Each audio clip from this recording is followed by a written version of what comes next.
the jails of the old world. Certainly not famous for their comforts, and not a place you'd want to end up in. So when we look at Victorian jails, it certainly follows that trend. But with a little bit of a eccentric twist.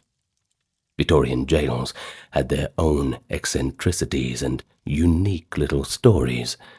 A forbidding world, high walls, shadowed cells, hundreds of men and women living out monotonous days cut off from society. Yes, life in a Victorian jail was harsh and narrow. A relentless routine of silence, meagre comforts, and hard labor.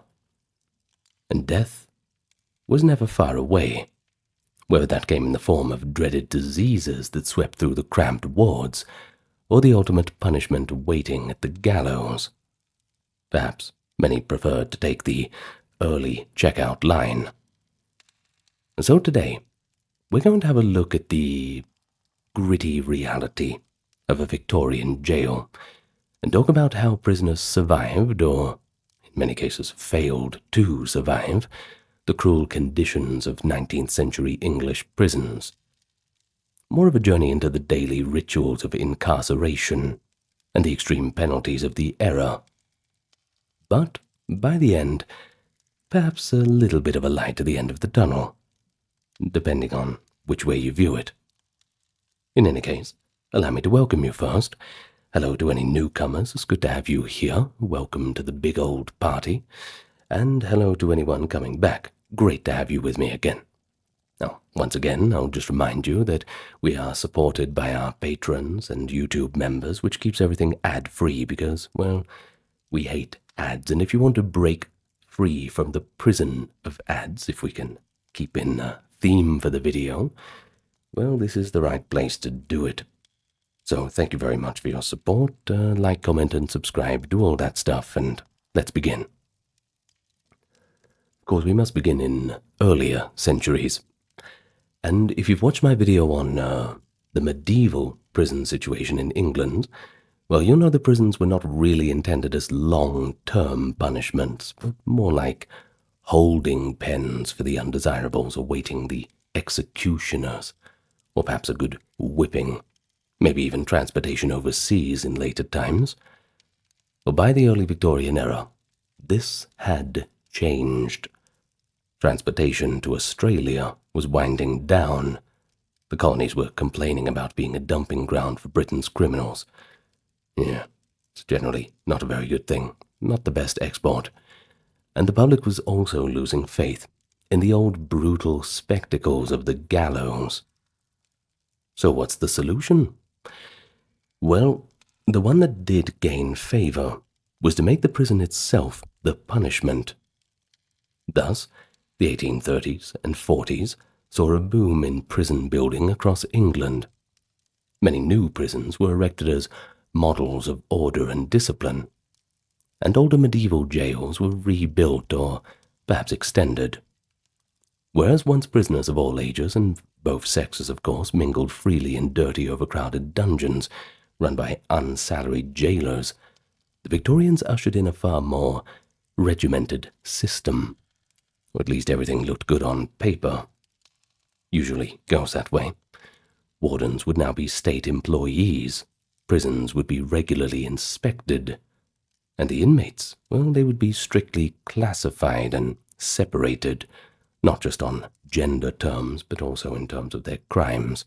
You wouldn't be putting the murderers with the bread thieves, this kind of thing.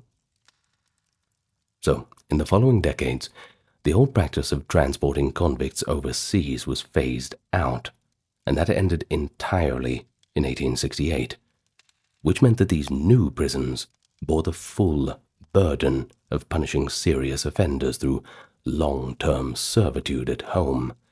No longer could you just throw the dregs of society on a boat and say farewell forever. Well, the Victorian authorities, they believed that if a prison was to deter crime, it had to be harsh enough to instill fear. You couldn't make it inviting. Yet it also had to be orderly and moral in order to reform offenders Now this led to two influential regimes, the separate system and the silent system. Both of these aimed to eliminate any mutual contact among convicts and force them to reflect on their misdeeds. Under the silent system, inmates worked together in shops or yards. But there was the rule. No one could talk. They were forbidden to speak. They couldn't even glance at one another. No sign language, none of that. Under the separate system, prisoners were kept completely alone, in individual cells, day and night. And well, you can tell how that would drive them up the wall, I'd say. England experimented with both approaches, though the separate system became particularly prominent after the opening of Pentonville Prison in 1842. Now, Pentonville was special. It was a state-of-the-art institution designed to hold each prisoner in isolation, a proud showpiece of the Victorian penal philosophy. Whichever system prevailed, the intent was pretty much the same. The prison would be a cold, disciplined, and strictly controlled environment, meant to frighten people away from crime and grind down any rebellious spirit. Of course, the problem is, whether you want to starve to death or risk getting caught stealing some food, well, both options are not so good. But losing one's freedom now meant entering a stern new world behind bars, and that was one with its own laws and relentless routine, which we'll get into now. Well, a prisoner entering a Victorian jail would first be pretty overwhelmed by the rules of silence and isolation. Certainly a bit of a shake-up to the normal routine. Once inside, the individual was essentially erased, reduced to a number, dressed in a coarse and itchy prison uniform, and cut off from all familiar companionship. In the most strictly run prisons, officials enforced a monastic quiet. Communication between inmates was seen as the mother of all prison evils. Communication could lead to plots, riots, moral contagion, that kind of thing. And of course, if you have a bunch of criminals getting together, well, what do you think they're going to talk about? Of course, they're going to talk about committing crimes, right?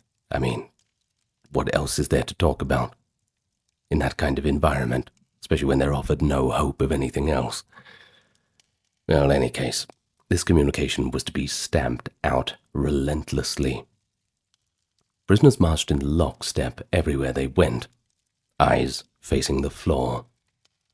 Now, if two men passed in a corridor, they were forbidden to acknowledge one another. Warders or guards were always alert, ready to bark out the order of silence at any perceived whispered word. Under the silent system that prevailed in many local prisons after the 1860s, even during group labor or meal times, complete silence had to be maintained. And just consider the absurdity of it all. Dozens of convicts, they might sit together in a workshop making mailbags or picking fibers, yet not a single word could pass between them. Although I must say, sometimes you don't want your co-workers talking to you at all. I suppose we can look at it from that point of view, but, well, modern eyes don't quite understand the pressures of the old world. Well, anyone caught murmuring risked punishment. The intent was to force each prisoner into introspection, to face up to his own faults. That was how the thinking was, and to prevent inmates from corrupting each other with the criminal ideas or perhaps bravado.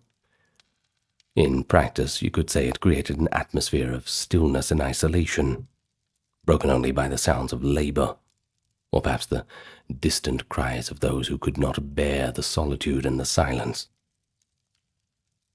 Now the separate system, however, that took isolation to its extreme.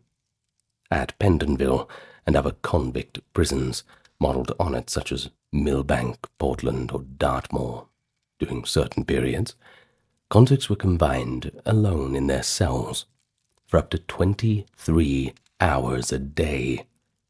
Just let that sink in. where they slept, ate, and worked in that same small room, usually about 13 by 7 feet in size. These cells were whitewashed and plain, furnished with the bare minimum, often just a hard plank bed, that infamous hard board, perhaps just a small mattress or blanket, a stool or a hammock, a shelf, and don't forget the Bible. Gotta have some reading material. Too bad when the lights go out, though. Each cell had a small high window to admit a little light and fresh air, and a rudimentary sanitary bucket. Later on, some prisons added primitive flushing toilets to cells, but you were lucky if you got one of them. Prisoners in separate confinement spent long days in complete solitude, allowed out only for a solitary exercise period and for chapel. Even those brief respites were orchestrated to preserve isolation. In chapel, convicts sat in individual cubicles or pews with tall wooden dividers, so they could hear the chaplain's sermon but not see anyone else. During daily exercise, prisoners were often led into the yard but made to walk in circles far apart from one another, often with guards ensuring that they could not converse or even gesture. Say, for example, at Pentonville, convicts even wore brown cloth hoods or masks with eye holes whenever they were moved through the corridors to prevent them from recognizing or communicating with other inmates. So what was the philosophy behind it? Well, it was that solitude, prayer, and reflection, probably Martin Luther staring at the wall style, would induce a genuine repentance. Along with the Bible and his conscience, the offender was expected to meditate on his misdeeds and emerge morally reformed. In practice, many prisons experience something closer to madness than enlightenment. It's not too surprising. Prolonged isolation had a devastating effect on mental health. There are a few accounts from prison medical officers and chaplains about what happened to men subjected to the separate system. Within weeks or months, some inmates began to hallucinate or fall into a deep melancholy. At Pentonville, the regime's flagship, officials were alarmed to observe prisoners breaking down. Men reported seeing phantoms or hearing disembodied voices in their cells. Some complained of strange visions like ghosts or insects crawling out of the walls. Chaplains wrote of convicts who became uncontrollably anxious, paranoid, and even ones who attempted to take their own lives, some who succeeded. In one 1846 report, the prison doctor lodged multiple cases of acute mental disturbances on a single day, a prisoner raving that he heard chains rattling in the ventilation flues, another growing incoherent and violent with fear, another sinking into a nervous illness. All this toll of the isolation was becoming impossible to ignore. It was not working. And then, of course, came all the critics. The influential novelist Charles Dickens, after visiting a similar solitary prison in America and learning of the Pentonville regime, condemned the practice as cruel and wrong. He memorably described it as a form of torture that slowly wears the mind and is immeasurably worse than any physical suffering. Other observers noted that insanity rates in such prisons were alarmingly high. The Times newspaper pointed out that dozens of Pentonville inmates had to be removed to asylums in its first few years, and the asylums weren't too better either. Hopefully they didn't end up in Bedlam. Ooh. You've probably seen my video on that. I think it's one of my most popular ones. In any case, big problems. And faced with such outcomes, which were frankly embarrassing, and a typical 19th century confidence being shattered by reality, the government quickly scaled back the solitary regimen, and by the early 1850s, the maximum continuous period of separate confinement for convicts was reduced to about 9 or 12 months. Not good, but, well, progress comes slowly. Still, the principle of isolation did not disappear. For the rest of the 19th century, British prisons continued to enforce either silent or separate conditions to one degree or another. Victorian prison remained a place of profound loneliness, where an inmate's every word was controlled. An oppressive solitude, essential to break the prisoner's will. And indeed, broken wills, and often broken minds, were a common product of the system. Not reforming anyone, just making the problem worse. So for many inmates, the crushing silence, that was the hardest aspect of their sentence. A living tomb of the mind. Well, we're off to a pretty bleak start, don't you think? And if the psychological atmosphere of Victorian prisons was suffocating, to say the least, the physical demands were equally grim. Each day inside was governed by a rigid timetable, and the performance of difficult and often senseless labor. Break down the big rocks into little rocks, this kind of thing, you know. Well, unless they're for railway tracks, I suppose. But anyway, a typical day in a Victorian prison began at the crack of dawn. In many institutions, a bell or gong sounded at 5:30 or 6 a.m., wrenching convicts from their thin bedding to begin a new day. Usually they would have bacon and eggs for breakfast. No, I'm just kidding. Just seeing if you're paying attention. In the half-light of morning, each prisoner rolled up his bedding. That was one of the rules. By the late 1800s, prisoners actually slept on what are called hard board beds, wooden platforms with perhaps a coarse blanket, but often no mattress. But if you had bedding that could be rolled up, well, they'd expect you to do that. A warder's key clanked on this one cell door after another, as the guards made their rounds, making sure everyone's where they need to be. And then the men emerged to empty their slopping-out buckets under supervision. Then, time for the first meager meal of the day. Of course, everyone had to be very, very quiet. In some prisons, breakfast might be nothing more than a hunk of coarse brown bread issued through a hatch in the cell door. You might have a little pint of gruel as well, and don't think of it like the thick sort of oatmeal that we enjoy in the modern era. It was more like a thin, watered-down and lukewarm porridge of cornmeal or oats. Wouldn't feed it to a horse. Well, in others, the prisoner might receive his gruel or ersatz, a cocoa drink, in a communal hall under the watchful eye of the warders. Remember, warders, basically guards. And by 7 a.m., work would commence. Now, remember, we're just going through this as what an average day would look like, and we're basically talking about Pentonville, which applies somewhat broadly. Different prisons have different timetables, different rituals that they do, and all the rest, but we're just talking about a general picture here.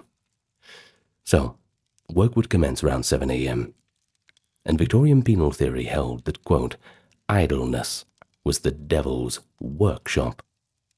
So, convicts had to be kept busy at all costs, and we still use that word.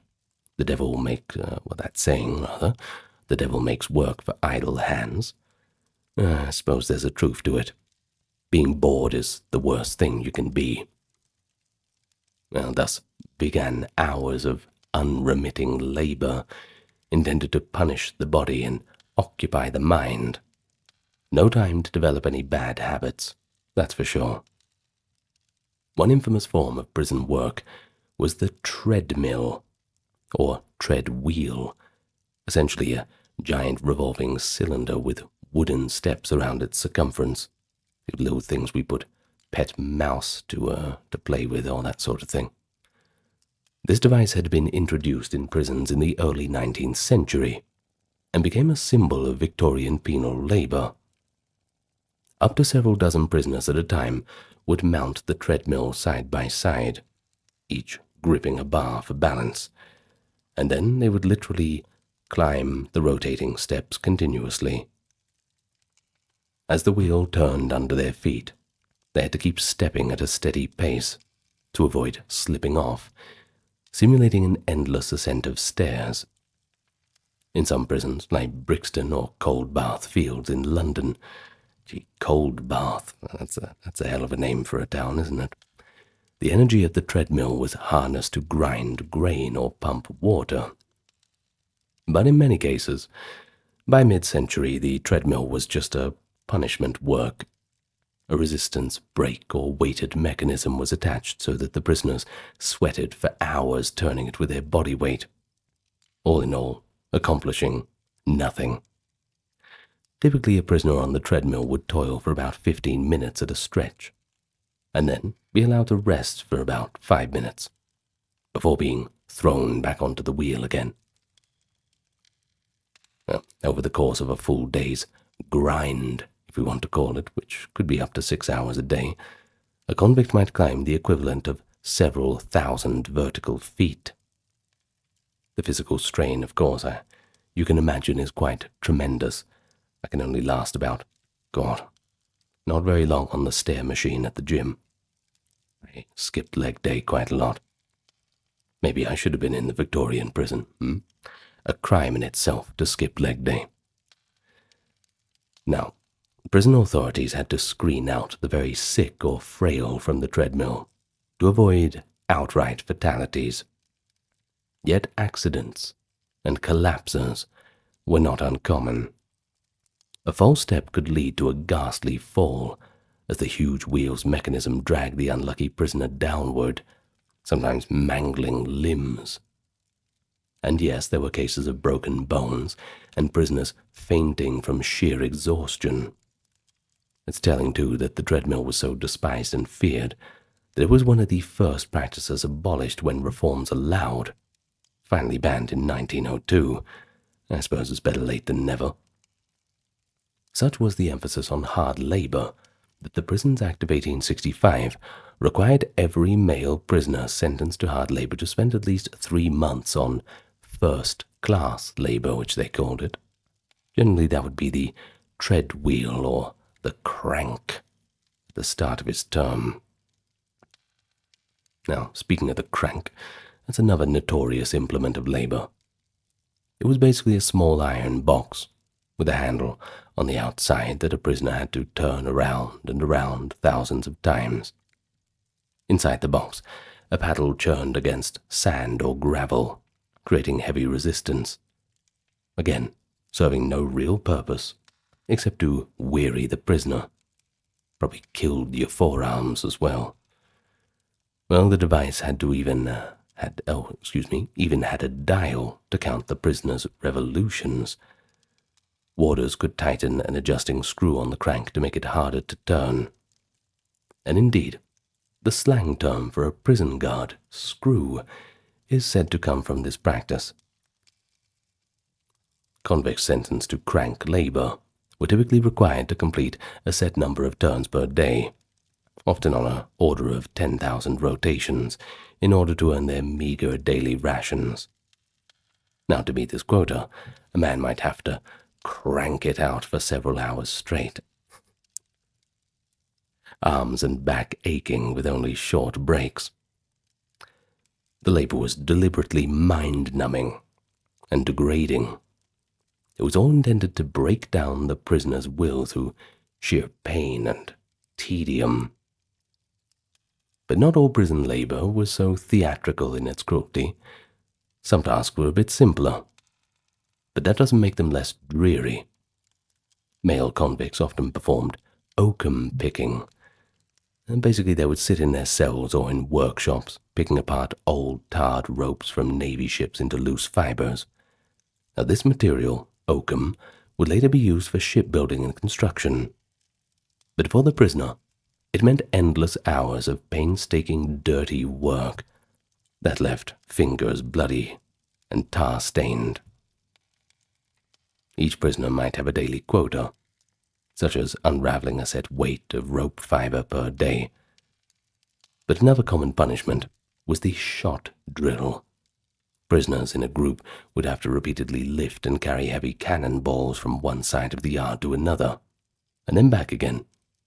Once again, no purpose, just obedience. And besides that, convicts were employed in breaking stones for road metal, grinding corn with hand mills, tailoring prison uniforms, weaving cloth, cleaning, any other menial duties depending on the institution. Hard labor was classified by law into grades. First class, as we mentioned, usually meant the treadmill or crank for the initial months of a sentence, after which a prisoner might be set to less physically destructive work, whatever was left of the prisoner after that. Throughout all this, the regimen was unvarying. Work ceased when the bell rang for the midday meal, often around noon. The prisoners would be marched back to their cells or to a mess hall once again in strict silence. After a quick and pretty Spartan lunch, which we'll discuss in a moment, it was back to labor for the afternoon shift. By early evening, typically around 5 or 6 p.m., the day's toil ended, and prisoners were herded back to their cells for the night. Supper was usually given in mid-afternoon, often at 4 or 5 p.m., and you might just get a small bit of bread, another pint of broth or gruel, perhaps a half pint of porridge, with an ounce or two of cheese if you were lucky. After that, the cell doors would clang shut. Lock-up for the night came early. In many prisons, inmates were locked in from late afternoon until the next morning. Lights in early Victorian times, often a dim oil lamp or candle in the cell, later gaslit in the corridors, were extinguished by 9 or 10 p.m. The long night of silence began. For some, filled with fitful sleep on a hard-board bed.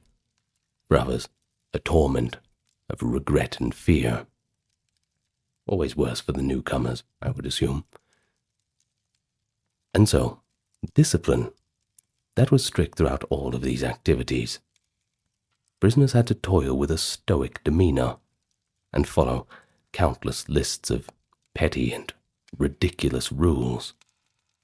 They marched to and fro from their work in areas of absolute silence, under the watchful eye of the guards. They were expected to labor at a set pace. Any slacking off or lapse in the quality of work might be taken as disobedience or punished. Well, we'll talk about that in a moment. The entire regimen was engineered to be as punitive as possible. Sir Edmund, the Victorian Prisons Commissioner who oversaw the system in the late 1800s, famously summarized its ethos as hard labor, hard fare, and hard board. Those three hards neatly encapsulate the life in a Victorian jail. Relentless work, horrible food, and the worst of beds. It was all intended to make imprisonment a terrifying prospect, and that daily grind was supposed to crush any lingering pride or defiance in a prisoner.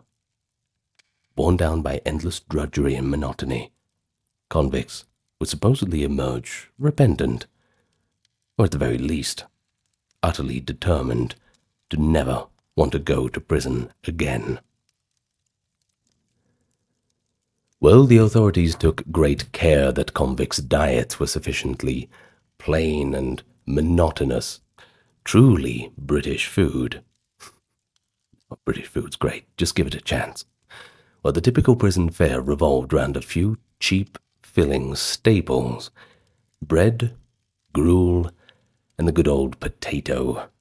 Tiny supplements of meat or other items depending on the inmate's sentence length and labor requirements.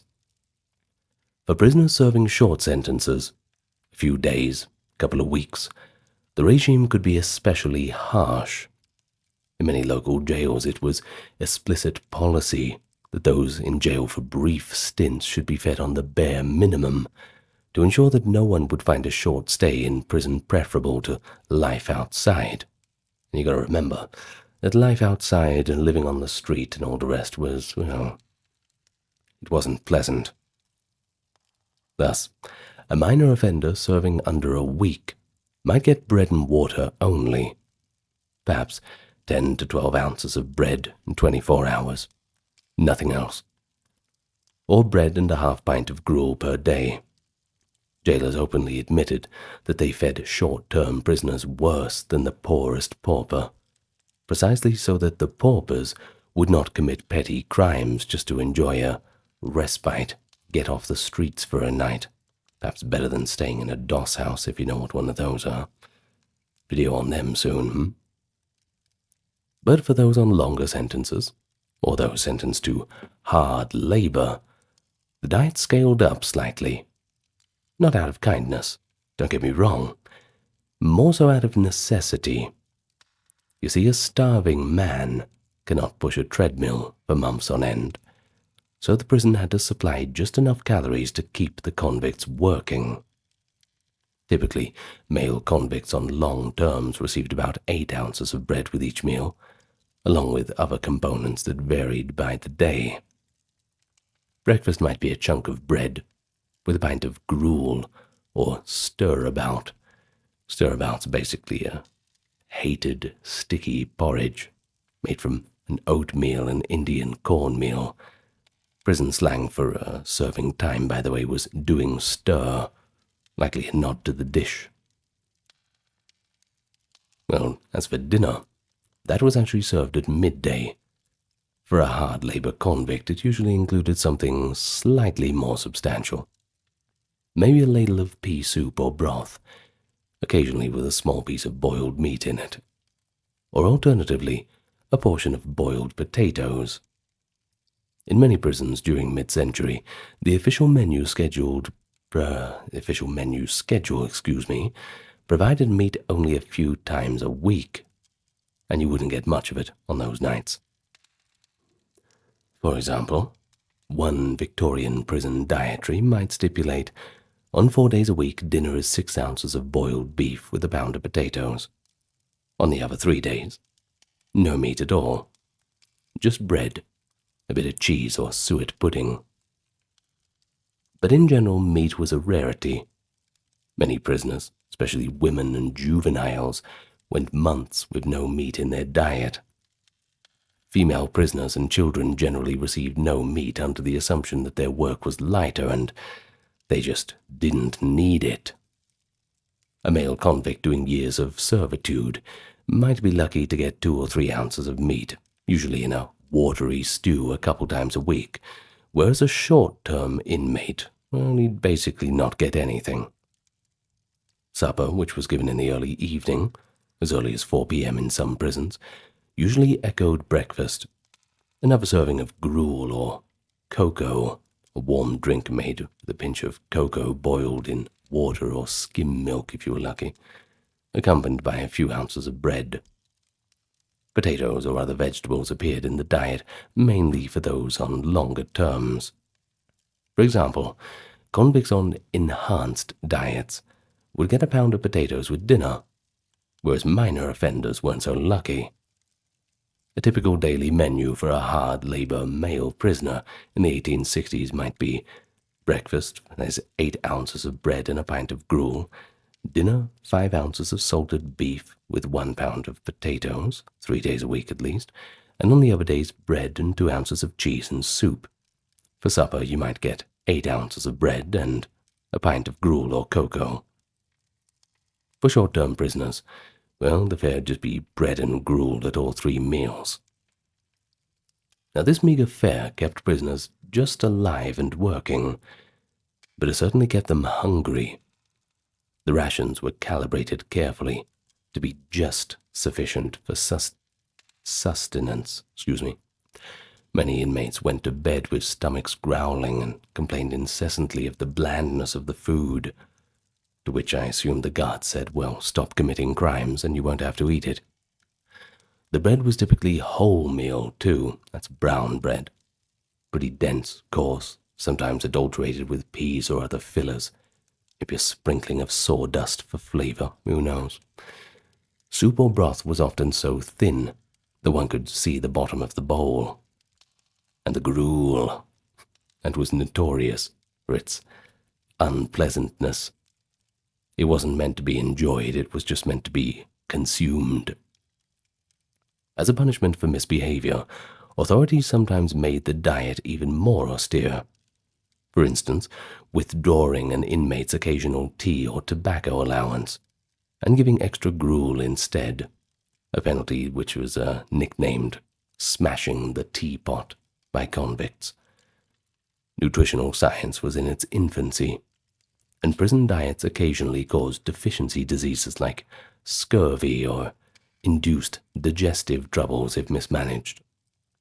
There were even instances of short-term prisoners falling dangerously ill because they were kept on a punishment diet while made to do hard labor, which is a lethal combination. But generally the prison system succeeded just barely in avoiding mass starvation. In fact, modern studies have found that most long-term Victorian convicts maintained their body weight during incarceration. And, well, that certainly is a testament to how carefully officials walked the line between hardship and outright malnourishment. Prison medical officers insisted on using whole-grain flour for bread and making sure that, while monotonous, the diet provided enough calories to sustain heavy labor. Oh, and the whole grain was pretty much used to contain as much as possible of the nutritive properties of the grain, that is. It was sometimes wryly noted that a convict with regular prison meals, joyless as they were, might actually be healthier than a destitute person living on the outside, who often went without food. And indeed, the society was uncomfortably aware that in times of high unemployment or famine, prisons at least fed their inmates something.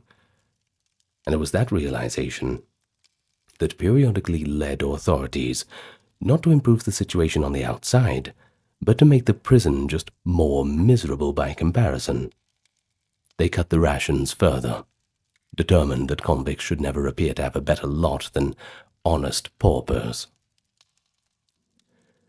Well, as you might expect on the hygiene and health fronts, the Victorian prisons were an improvement compared to earlier eras, we can say that much. Prisoners were typically given a weekly bath, often a cold one, and issued rough prison clothing that was laundered every now and then. Which, well, you can imagine with all the hard labor that they were doing, well, it probably wouldn't be too pleasant. Prisons were regularly scrubbed and whitewashed. The omnipresent smell of lime was partly an attempt to disinfect. But these measures did help reduce the epidemic outbreaks of jail fever, also known as typhus, that had been lethal in the 18th century jails. But nonetheless, disease was not eliminated. Overcrowding and poor ventilation could still turn prisons into breeding grounds for all sorts of illness. Let's look at the cholera epidemic of 1849 that swept through London and Millbank Prison, a large national prison, pretty much the same size as Pentonville. Well, they lost 48 inmates to the disease in a matter of weeks. It's about 4% of the population of the prison. Other prisons suffered bouts of smallpox, influenza, and tuberculosis. Most prisons had an infirmary ward and a resident surgeon or doctor, but medical care was rudimentary by modern standards. Sick prisoners might get a slightly better diet. For instance, those in hospital could receive porridge with milk, or a bit of fish or eggs, and were excused from labor. But the ability of prison doctors to actually treat diseases was limited, not just because they were prison doctors, but also just because the time was, well, it wasn't as advanced. In any case, many inmates entered prison with their health already ruined by poverty, and some did not survive their terms. As for those who died in jail from illness, injury, or old age, they were quietly buried, often in unmarked graves, in the prison yard or a nearby cemetery if they had one. But on the whole, life in a Victorian jail kept a person on the edge of physical comfort. The food was just enough to keep muscles working, but never enough to provide any vigor. Cleanliness was enforced, not for the prisoner's dignity, but just to prevent any illness outbreaks that might kill inmates en masse and, well, more importantly, embarrass the authorities. While few inmates literally starved to death, they lived in a perpetual state of want. To perform back-breaking labor on a stomach filled with little more than gruel and dry bread, well, that's its own form of torment. The authorities had achieved a rather cruel equilibrium. Prisoners would not die in droves under their care, but they would surely wish for better fare every waking day. I must admit, the times in my life where I've really done hard labor, and I'm talking about things like barreling concrete or, trying to rip up carpet that's been too vigorously glued down to a floor. Things like that. I've done some building before. I've been on the tools. You just have this. Your body just screams out for food, whatever you can get. One of the hardest jobs I've had was working in a hospital, and I remember it was only one of the few times in my life that I downed an entire bottle of Coca-Cola, just because working in the hospital kitchen was an absolute nightmare. But anyway, you don't want to hear about me. I'm just putting it all into a perspective. Let's move on. Well, the governance of a Victorian prison was based on an elaborate code of rules, of course, discipline being enforced with severity. Upon admission, it pretty much went like this. Each prisoner was made to learn the do's and don'ts by heart. There were a lot of rules to follow. Now, these included pretty minute details, things about how to address superiors, always sir, and never to speak unless spoken to.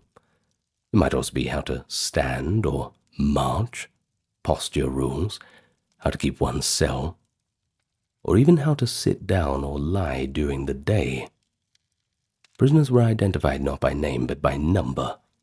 Your name would be long discarded once you entered that institution. An individuality was systematically stripped away from everyone. A guard or warder might issue a report for the most minor infraction. Think about things like an unbuttoned jacket, a whisper, a bed not made, and the prisoner would face consequences. The understanding was pretty clear. In prison, you were to do exactly what you were told, or you were to suffer even more than is usual. Punishments in Victorian jails range from petty humiliations to brutal pain. For minor offences, like talking, slacking, untidy behaviour, things like that, a common penalty was confinement on bread and water in a solitary cell for a few days. The inmate would be locked in a bare punishment cell on minimal rations, emerging chastened and weak. Another frequent punishment was loss of privileges. Not that many people had privileges to lose, but they might forfeit a scheduled visit, or a letter from home, or the tiny allowance of tobacco that some prisons permitted. For more serious breaches of discipline, there was the dark cell, a period of days or weeks in a pitch-black solitary room, with nothing but bread to eat and water to drink. In the dark cell, a prisoner's sense of time and reality often warped. Many who underwent this came out trembling and disoriented. Victorian prison officials knew this was an extreme measure, but they believed it strongly impressed the inmate's mind with remorse. And let me tell you, I know this is nothing like what they had to go through, but I've lived in an apartment before without any window, and, well, even that plays a few tricks on the mind. So for violent punishment, or for violent or persistent misbehavior, rather, Victorian authorities did not hesitate to use corporal punishment. The biggest one was the flogging with the cat of nine tails, a whip with 9 knotted leather thongs at the end. Male prisoners, and never women, by the way, who committed gross violations such as assaulting a warder, attempting to escape, or inciting a riot, could be sentenced to a whipping. This was executed as a formal ritual. The prisoner was tied to a flogging frame or post, stripped to the waist, and a designated officer or flogger administered the prescribed number of lashes across the back. A prison doctor stood by to monitor the victim's condition. If the prisoner was in danger of collapse, the punishment might be halted and resumed after recovery. Flogging with the cat of nine tails caused terrible lacerations. Witnesses described the skin of the back after a dozen or 24 lashes as a bloody mess of welts. It was a terrifying deterrent. That was why they used it. Many convicts who endured it carried lifelong scars and a profound bitterness. Yet prison administrators defended flogging as an unfortunate necessity to maintain discipline among desperate men. Other punishments and controls were also in the arsenal. Inmates who got into fights or were deemed dangerously unmanageable might be placed in a straitjacket. We all know what those were, the kind of canvas jacket that binds the arms to the body real close. Can't really move around in it at all. And then they would just be left in their cell until they calmed down. In earlier decades, prisoners were sometimes shackled with iron cuffs or leg irons for extended periods, though by the mid-century, the routine use of irons had been largely abolished, at least on paper.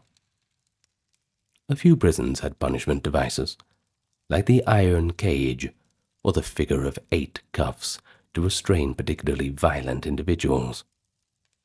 Of course, the prison staff wielded enormous power, and inevitably, when you give people like that power, some will abuse it. No surprises there. While many guards simply did their jobs by the book, often indifferent to prisoners' suffering, a minority took a bit of pleasure in tormenting inmates, daunting them, assigning extra work, or inflicting unauthorized beatings in hidden corners. And as you can imagine, no surprises that complaints by convicts carried very little weight. So a cruel warder could make a prisoner's life hell, well, even more hellish than it already was. But what about collective resistance? Well, it did happen, but it was quite rare. When it occurred, it was met with overwhelming force. If a group of prisoners attempted to riot or mutiny, for example by barricading themselves in a workshop or attacking an officer, the alarm would be raised, and a squad of warders armed with staves, and backed by local police or militia if needed, would storm in and regain control. As for the rioters, they would not be subdued gently. Ringleaders were often punished with a combination of flogging, long spells of solitary, and a couple extra years added to their sentence. The system had zero tolerance for challenges to authority. But conversely, to complement this stick, there was a small carrot. Model prisoners could earn minor privileges, or even a slightly earlier release, through the ticket of leave parole system introduced in the mid-century as a reward for sustained obedience. Such incentives were modest, but offered a glimmer of hope to those who determined to keep a clean record. But we can't forget about the girls and the kids. You see, much of the classic image of Victorian prisons involves those bearded convicts hurling around rocks or trudging on the treadmill. But you got to remember, too, that while that was the general situation, a couple of women and children were also confined in these institutions. And, well, that calls for a bit of a different approach. You see, Victorian society did begin to draw distinctions. By the mid-19th century, women prisoners were usually kept separate from the men, and efforts were underway to remove children from prisons entirely. But in the early Victorian years, Everybody got thrown into the same dank, dirty old hole. Let's talk about women prisoners first. You see, they were typically housed in their own wing of a prison, or in an entirely separate establishment. For example, London's Millbank prison became primarily a women's penitentiary by the 1850s, and Brixton was designated for female convicts too. But life for female inmates was much like it was for men. They wore coarse uniforms, usually a shapeless dress, apron, and cap, and had their hair cut short or tightly bound. This was mainly to prevent lice outbreaks, this kind of thing. Of course, there was also the just general hygiene issues. Their daily routine also featured silent, solitary toil. Women were often put to work, sewing prison linens, mending uniforms, laundering clothes, picking oakum. Do remember that? It's basically breaking apart the ropes and all that sort of thing. And, well, you wouldn't really find them breaking stones or on the treadmill, that kind of thing. Just a bit too much. In the early decades, some women were indeed subject to the same hard labor devices, as the men. We have a few records of female prisoners on the treadmill or being forced to turn the crank, but later in the century this was less common. Mainly was due to public concern that even though they were criminals, such punishments were just too severe for women. Discipline for women was just as strict. Talking was forbidden, and infractions could mean a spell in solitary or reduction of diet. One advantage female prisoners had was the advocacy of reformers like Elizabeth Fry, who in the early 1800s had campaigned vigorously for female prisoners to be treated a little bit more humanely.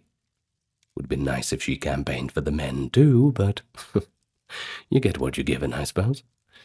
In any case, thanks to Fry's influence, by Victorian times most female inmates were supervised by matrons, that is, female warders, and provided with some gender-appropriate moral and religious instruction. But nonetheless, this doesn't mean that it was not a grim experience.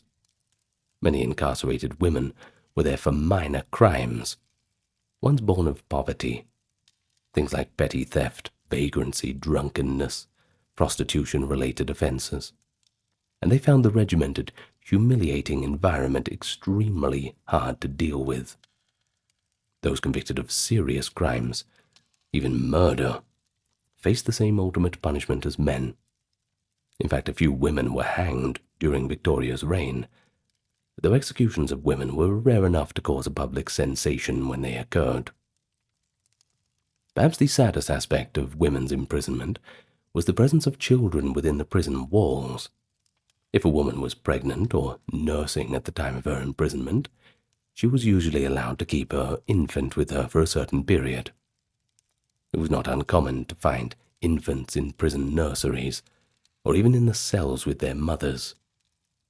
Accounts from the time described the pitiful sight of an infant toddling in a cell, or a mother trying to quiet a crying baby while she herself was locked away. Typically, once a child reached the age of about 2 or 3, they would be separated, handed over to relatives, or perhaps to a charitable orphanage, as it was deemed that they were too old to remain in jail. I mean, they were too young to be in jail as well, but well, besides the point.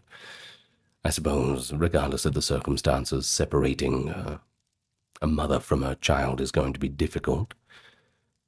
But those first few months or years spent in the dismal atmosphere of a prison could certainly leave a lasting shadow on a child's life. Well, Victorian commenters did indeed debate which was more cruel, to separate a child from its imprisoned mother, or to raise it for a time in the unhealthy prison environment. Well, in any case, nobody wins. But hold on. Beyond children accompanied with their mothers, there were also child offenders who ended up in prison in their own right.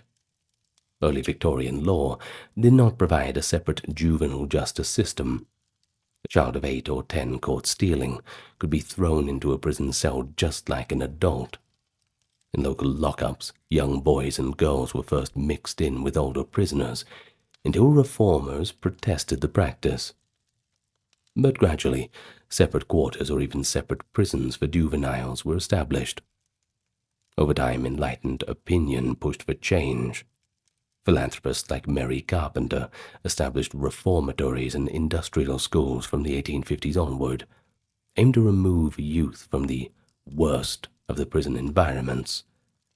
And by the end of the 19th century, the treatment of child offenders had improved somewhat. Courts were more likely to send them to special juvenile reform schools, or Borstal institutions as they would later be called, rather than to just lock them up in ordinary prisons. But nonetheless, in the Victorian period, many children still passed through prison doors. One eyewitness who served time, the writer Oscar Wilde, was horrified to see child prisoners in Reading jail in the 1890s, noting that a boy of 12 was punished and underfed as harshly as any grown man.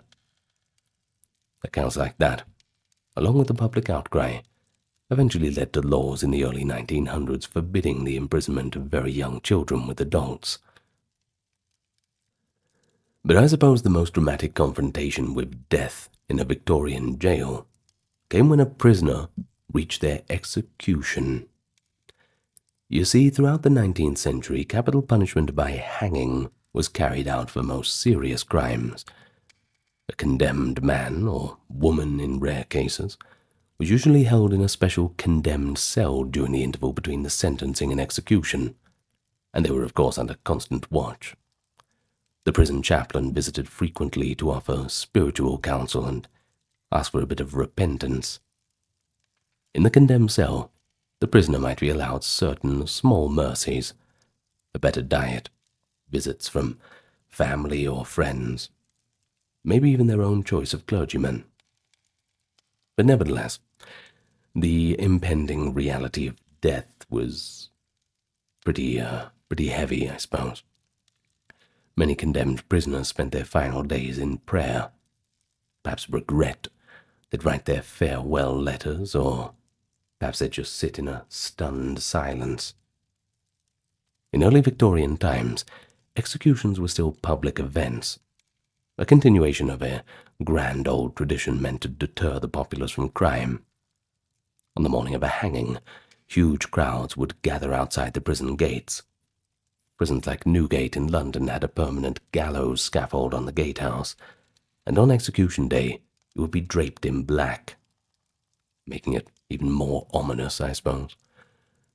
At the appointed hour, often around 8 a.m., the condemned was led out through the prison doors onto the platform above the street. Spectators craned for a view. Vendors sold food, drink, and lurid broadsides detailing the criminal's misdeeds.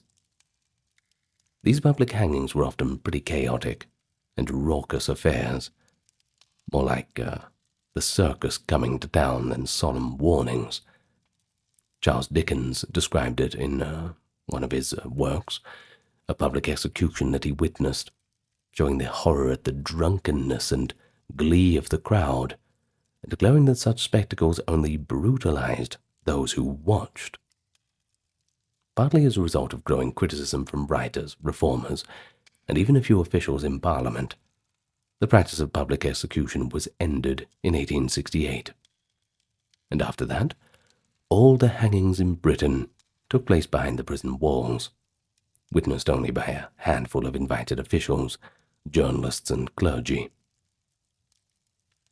But whether performed in public or in private, the ritual of execution was somber and efficient. Typically on the day of execution, a condemned prisoner was woken up early, as if he managed to get any sleep at all. I imagine he'd be quite restless. Well, they were then allowed a few moments with the chaplain for final prayers. His irons were removed. His hands were tied behind his back. The executioner, many in this era became quasi-famous figures like William Calcraft and later James Barrie, prepared the noose and gallows trap. In the corridor, the prison bell tolled a mournful note. the condemned was escorted to the gallows by the chaplain, who recited the burial service. In a private execution, this might be in a yard or an interior execution chamber built for the purpose. It really depends on the prison you're at. A hood would be placed over the prisoner's head, and the noose adjusted around the neck. With the eyes of the small assembly upon him, and sometimes the voices of other prisoners, the lever was pulled, and the trap-door opened. In the hangings of this time, the short drop method, as they called it, often meant death by slow strangulation. But by later Victorian times, the long drop was calculated based on the prisoner's weight to break the neck and cause a quicker death. Either way, within moments, the prisoner's life was snuffed out. Now, the day of an execution was a pretty big deal, and the impact reverberated through the prison. Other inmates were well aware of what was happening on that morning. Some later said that hearing the muffled thud of the drop or the tolling of the bell made them feel ill or faint in their cells. Maybe, if it was that miserable, some might have even envied them, in a grim kind of way. In a ritual observed in some prisons, a black flag was raised over the prison walls after the hanging, to signal to those outside that justice had been carried out. Inside, the governor or attending magistrate officially recorded the time of death. The body of the executed criminal was not returned to the family. The law forbade it, to prevent any public displays or martyrdom. Instead, it was buried in the prison grounds, often within hours, in a grave marked only by the initials and date on a wall or a simple ledger stone. But death in the prison was not confined to the scaffold. Many prisoners died from disease or other causes during their sentences. As noted earlier, epidemics and illnesses could sweep through prisons. Others succumbed to consumption, tuberculosis that is, or simply the cumulative effects of poor living conditions and hard labor on already frail bodies. A number of inmates, overwhelmed by despair, chose to take their own lives, despite the efforts of guards to prevent it. They might hang themselves with a bedsheet from the cell window bar, or fatally injure themselves with smuggled tools. Such incidents were often hushed up, or listed blandly in reports as self-inflicted death. No matter the cause, any death inside the prison was handled with little ceremony. A brief entry into the prison logbook, a coroner's inquest, if it was required by law, and a quiet, quick burial. And just like that, the prison system forgot and moved on. But to the Victorian public and penal authorities, the most potent symbolic deaths were those on the gallows.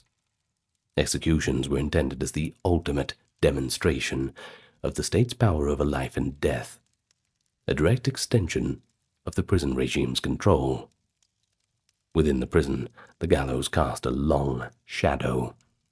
Condemned prisoners occupied special cells often near the chapel, so they could be ministered to, and near the gates for the final walk. Other inmates knew when someone in their midst was under sentence, and it added to the general atmosphere of dread. The gallows was the sharpest edge of justice, but it was a piece with the everyday cruelties of prison life. Well, the same system that controlled a prisoner's daily bread and sleep could ultimately demand his final moments. And when a condemned man was let out and the prison fell deathly silent, every prisoner was reminded that the law has the absolute authority. Well, as one commentator at the time noted, in Victorian prisons, men lived in the shadow of death, some metaphorically and some literally. Well, I remember being in Hanoi, and I went to the Hanoi Hilton, as they called it, the old colonial prison which was turned into the new prison during the Vietnam War, which they call the American War. And I remember the huge guillotine they had there. Just that imposing presence. They had it permanently set up, right in the middle of the hallway. Every new prisoner who would be marched through there got to take a good look at that. The old colonial adventures. Now, on that note, I hope you enjoyed it. And I'm going to read out the top-tier patrons, supporters, if you don't mind. The list is growing too, so thank you very much for that. Kimberly, Christine, Sally, Ember, Susan, Cameron, Gary, Charlene, Lynn, Therese, Katiana, Nicholas, Ulfenir, Alexander, Charles, Christine, Dr. Neuro Aaron, Jaden, Jim, Jeffrey, Jessica, Madeline, Melissa, Orthodox Review, Scott, Cheryl, Wendy, Josie, Sarah, Ryan, Thor, Cameron, Stephen, Kevin, HMSHH, Crystal, Anthony, Lucy, Brandon, Gukabubonic, Nicholas, Craig, Nephthys, Alexander, Gokhan, Dorsey, Benita, Claire, Courtesy, Carol, Robert, Mary, Bridget, Nefertari, Yvette, Miss Mochi, 11, Allison, Free American, Jennifer, Brittany, David, Cody, Brian, Are You My Mum, Rhonda, Carrie, KTP, Lovely, Poma, Kevin, Marissa, Altazakin, Lucy, Julianne, Rosie, Tivlo, Chris, Apocalyptic, Brandy, Wolfsbane, Dude, Brinny, Aiden, Fabian, Michael, Agworm, Prince of Persia, River, Indian Trail, Catherine, Alexa, Big Gun 101, Brandy, Bestie Hun, Stevie, Jessica, Scott, Gale, Emily, Jade, Jake, and Demon's Toe. Ooh, okay. Well, thank you very much for listening. We had some smiles, but we had some tears. Did we? I don't know. In any case, it's been a pleasure. So, I'll see you whenever you feel like coming back. You know where I'll be. Right here. I'm always here. Good night. Farewell for now.